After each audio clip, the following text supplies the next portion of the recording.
Hello everyone. Welcome to Stoic Wisdom today. Have you ever walked into a room, said something honest, and suddenly the energy shifted? Not because you were wrong, but because you saw something others refused to see. You ask deeper questions, you spot patterns others ignore.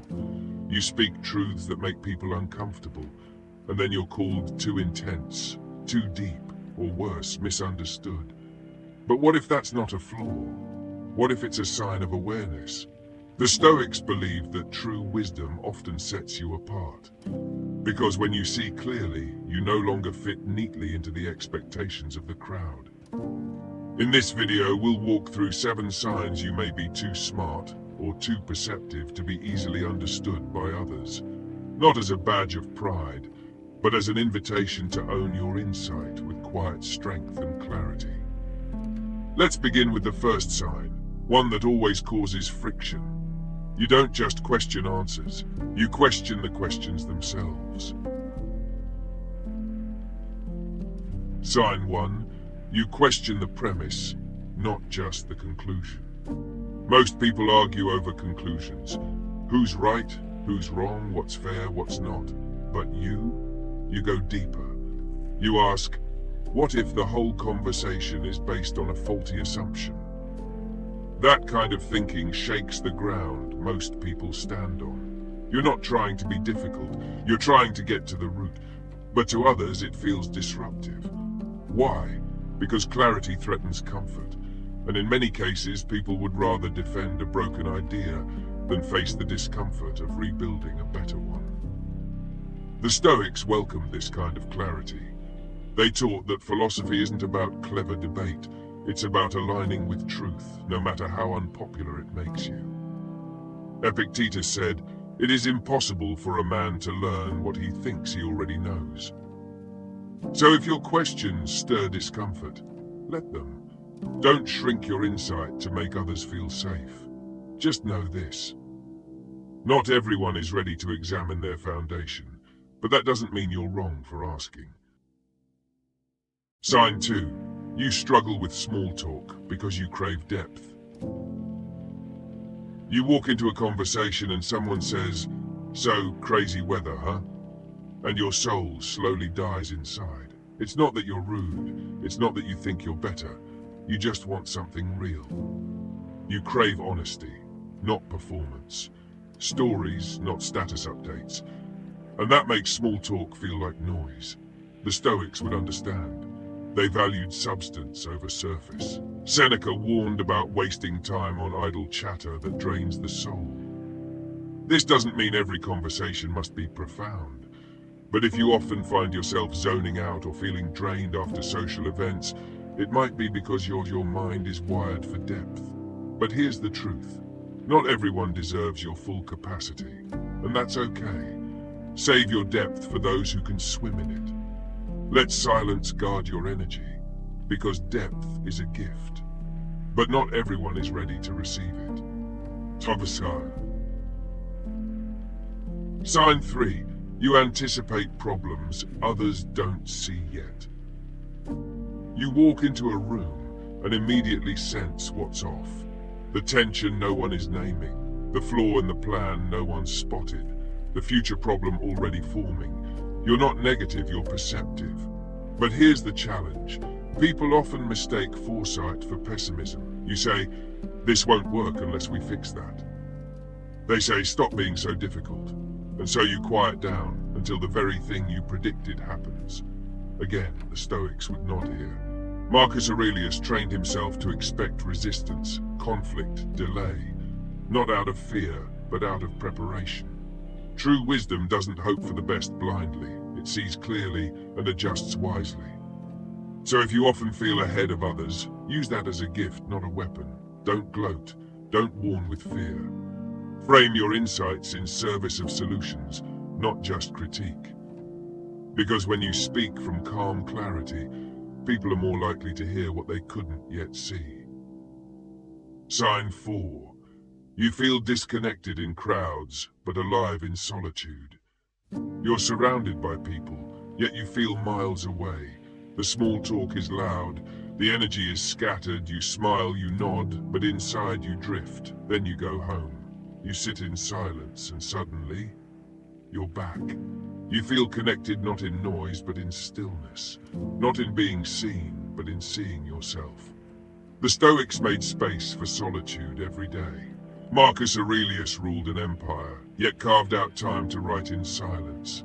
Because stillness wasn't weakness, it was renewal. And for people like you, solitude isn't escape, it's return. Return to clarity, to truth, to energy. But society doesn't always understand that. They call you distant, antisocial, cold. Don't believe them. You're not rejecting connection, you're refining it. You don't want more people, you want deeper presence. And in a world addicted to noise, your stillness is not a flaw. It's a quiet revolution. Squash. Sign 5. You detect manipulation before it fully forms. Someone's joking, but it doesn't feel like a joke. Someone's being nice, but it feels off. Someone says no offense, and you already know what's coming next. You sense the emotional undercurrent, the subtle power play, the way words are used to confuse rather than clarify. And when you call it out, people get uncomfortable, defensive, dismissive, because you've just interrupted a game they weren't ready to stop playing. The Stoics trained for this, not with suspicion, but with awareness.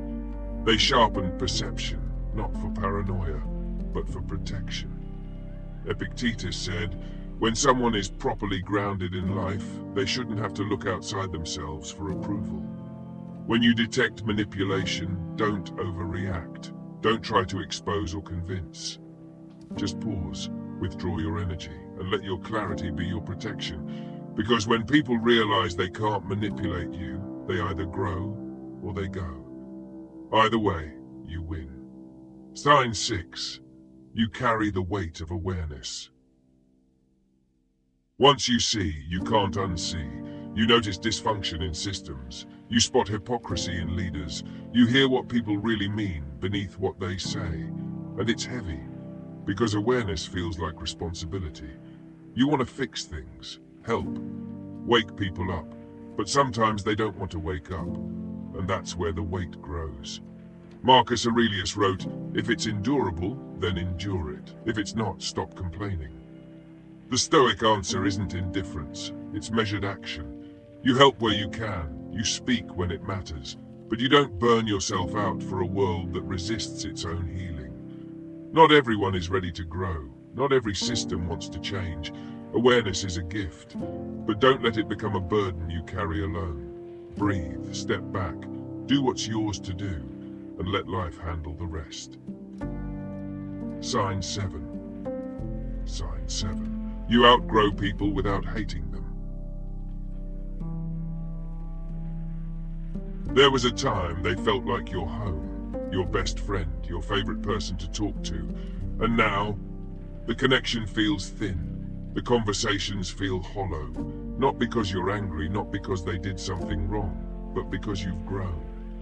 And they haven't. This is one of the quiet heartbreaks of wisdom. You see clearly, but you can't force others to walk with you. The Stoics accepted this. Seneca wrote, associate with those who will make a better man of you. Growth doesn't need drama, it needs direction. You don't need to hate them. You don't need to explain yourself. You can love people from afar.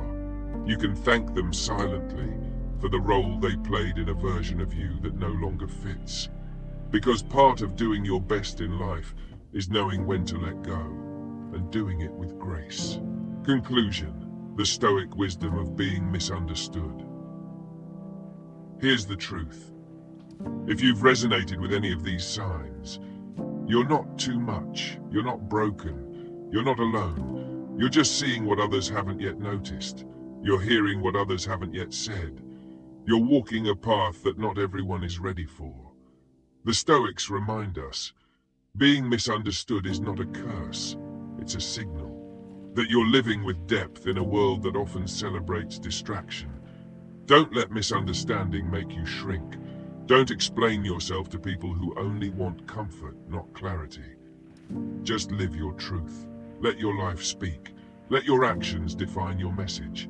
Marcus Aurelius didn't seek applause. He sought alignment with nature, with truth, with virtue. So the next time someone says, "You're too deep, you're too intense, you think too much," smile and remember, you're exactly where you're supposed to be. More powerful reflections each week. If this message resonated with you, leave a comment, give this video a like, and subscribe to Stoic Wisdom today for more calm, powerful reflections each week. Until next time, stay true, stay clear, and stay stoic.